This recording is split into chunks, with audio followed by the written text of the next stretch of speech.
Thank you for having me here tonight. I feel so privileged and honored to be able to speak and interact with all of you. It's an amazing crowd to look from the side.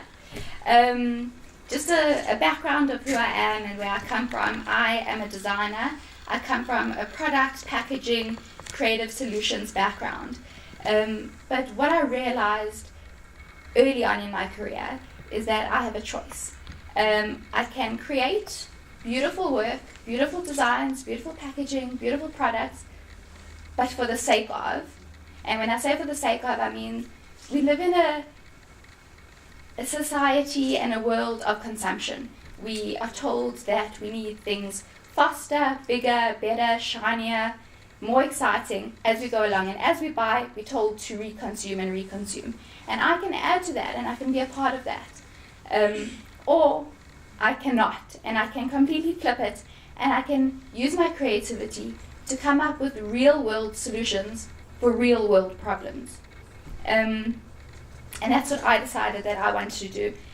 And I've put my efforts into becoming a designer that looks at social change, and I'm really interested in finding better ways of doing things that actually help people and give them a chance to make their lives better through design, because that's what we are. We're creative people, we're creative thinkers, and sometimes there's problems in our lives, but we can solve them better and we can solve them faster and shinier in a meaningful way, instead of just for the sake of a throwaway society. I teamed up, sorry, can I have some water quickly? Thanks. Perfect. Let's go, thank you.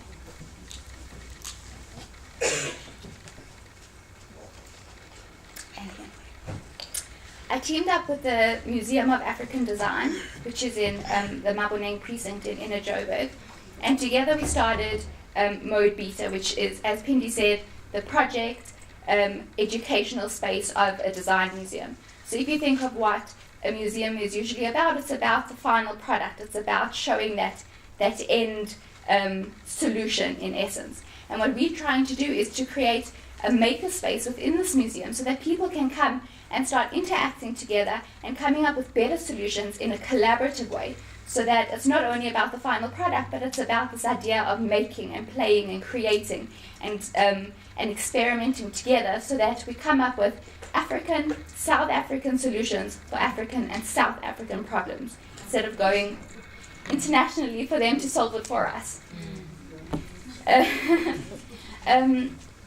What have I found on this journey and this experience has really humbled me, and I would like to share that with you. And that is the idea that Africans and South Africans are problem solvers at our core. That is what we are. We don't have the resources that first world countries have to help them with certain problems and come up with solutions. We have a problem, and we come up with our own ways of dealing with them. And they're often better, brighter, more sustainable, cleverer than any of those that are going to come from these other countries and continents. But the problem is that they often live and die with their creator.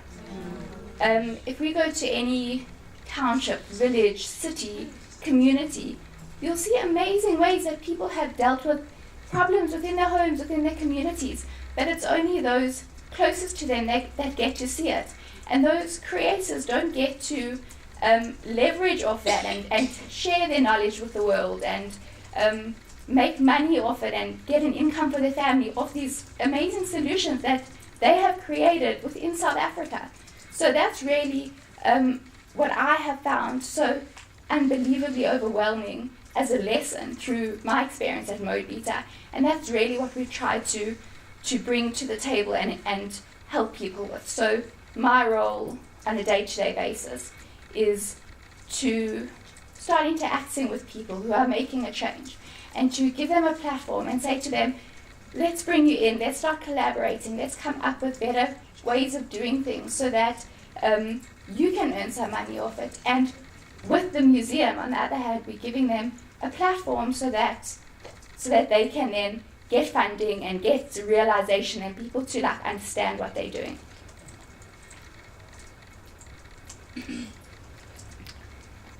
I want to give you an example of one of the recent workshops we did, because I see that the ladies are in the audience, which makes me very excited. I spoke to 3 beautiful ladies from an initiative called Repurpose School Bags. And what they do is they're from Rustenburg, and they have found that they have a community that children are walking to school very far, to get there very far to get back, and they're carrying their books in plastic bags. Another problem that they noticed is that the children aren't wearing any reflective gear, so it's not safe for them when they're walking to school, in these dusk and in these dawn hours. Another problem is that when they come home, it's already getting dark, and they can't do their homework because there isn't enough school light or electricity. So what did they do? They didn't sit around and say, oh shame, or oh worries us, this is our lot in life. They got up and they said, we are active women, we can do anything we put our minds to, let's come up with a solution. And they did, and they started Repurpose School Bags. And they've created these beautiful school bags for kids, made out of recycled plastic bags, Woolies bags, Pick and Pay bags. They figured out a way to compress the material so that they become like a hard plastic. And they've designed these beautiful school bags that have a reflective light on them and a solar panel, so that when the kids come home at the end of the day, their school bag becomes a light to do homework by.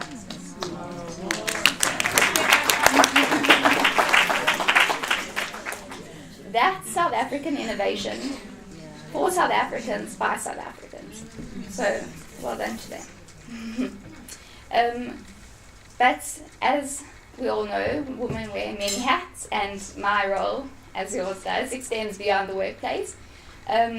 So what am I? I am a South African woman. I'm a community member. I am a businesswoman. I'm a daughter. I'm a wife. In a week or whenever I will be a mother. Yeah.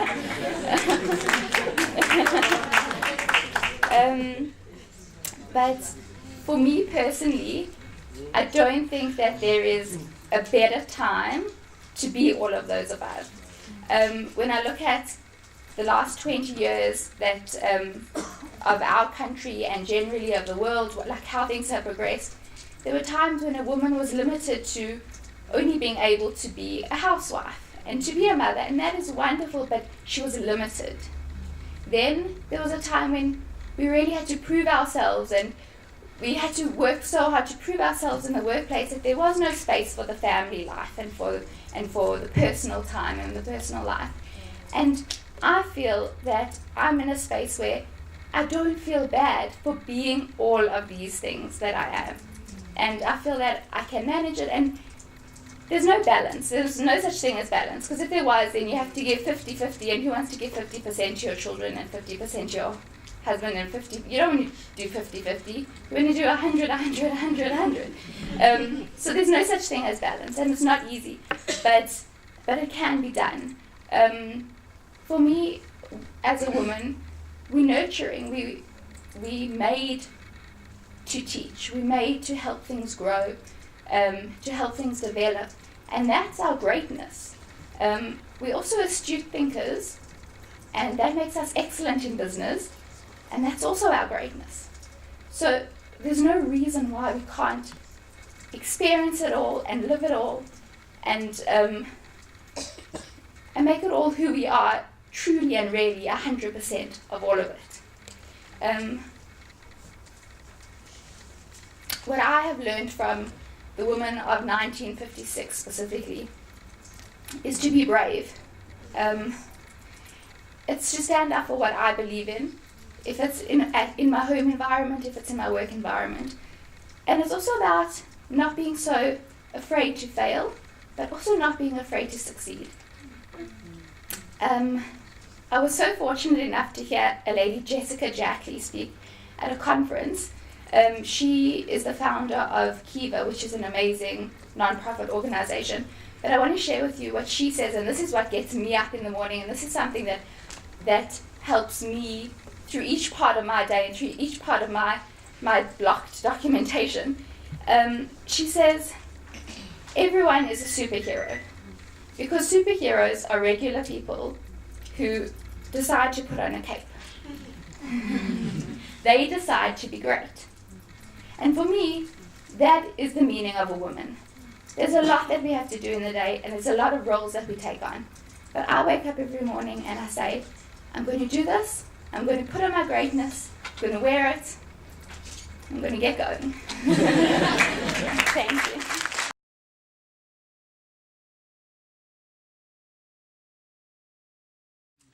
So I come from the Jewish community specifically, and when I say community member, it's very important for me to realize where I'm from and where I come from and where I go home to every day. So yes, my work is exciting and I'm there 9-10 hours a day, but I come home and I need to remember who's around me and who needs food that night and who has come through and might need a place to stay and who's had a baby and who's moved house and who just understanding where I live as well. And I think that's important for anyone and where everyone lives to contextualize ourselves all the time and say, what can I do to better those around me in my personal capacity? That's Ubuntu. I am because we are. 100%. That's a great question.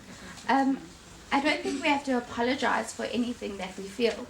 And I think it's sometimes harder for men because they want to be emotional, but they can't because they're told that they're men and they can't be emotional. And women are told that they're being over-emotional when they're not being emotional. We all just have to stop having these roles of what we are as a woman and what we are as a man and how we deal with situations and start saying, I'm a human being, I'm going to feel. So let me feel emotional about something, let me feel really happy about it, let me feel really sad about it.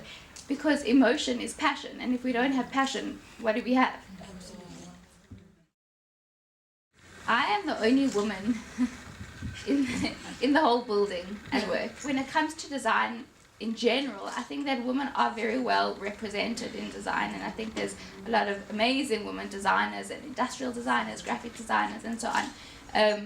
But as I say, for myself, I'm the only one in that environment, but it's never ever been something that has challenged me or something that I've felt makes things harder for me in any way, which is great for the men that I'm with, and it shows that we are bringing up men who understand women nowadays, and we're bringing up the boy child to be the man that we deserve.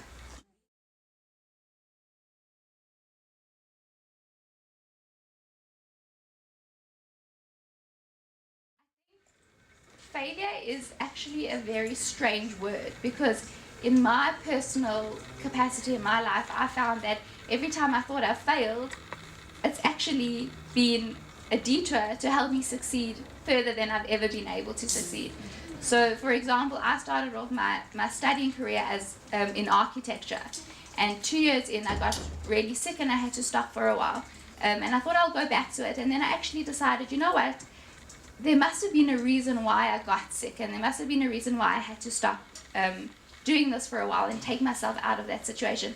But all I knew of myself is saying, I'm an architectural student, I'm going to be an architect one day, yay for me. And I landed up changing and shifting my career path within the design world, but to be, as I said, product packaging, visual communications. And the things that have come out of that, I would never have experienced. I wouldn't be sitting here today because of that. And that was my big failure in life, that I didn't carry on with that. And looking back, it's my biggest accomplishment. So failure it's a detour.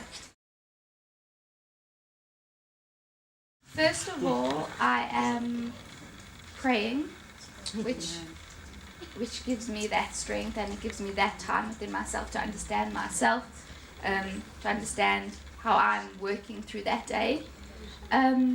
Another thing that I do for myself, and I started doing this actually when I started studying, is I was studying a creative degree, and I realized that everything I was doing was for marks, and everything I was doing was according to a brief that someone had set, and if I hit it, I got a good mark. If I didn't, I got a bad mark. So I started ceramics. And I started doing something, an extramural of sorts, to say, it doesn't matter how wonky it is, it doesn't matter if it falls apart, it doesn't matter if I break it, it's just for me. No one's marking it, no one's looking at it. I'm expressing my creativity through something hands-on, something messy, and whatever comes out of it, it's mine and I've made it. And one last thing that I do for myself is everything that I do. Yeah,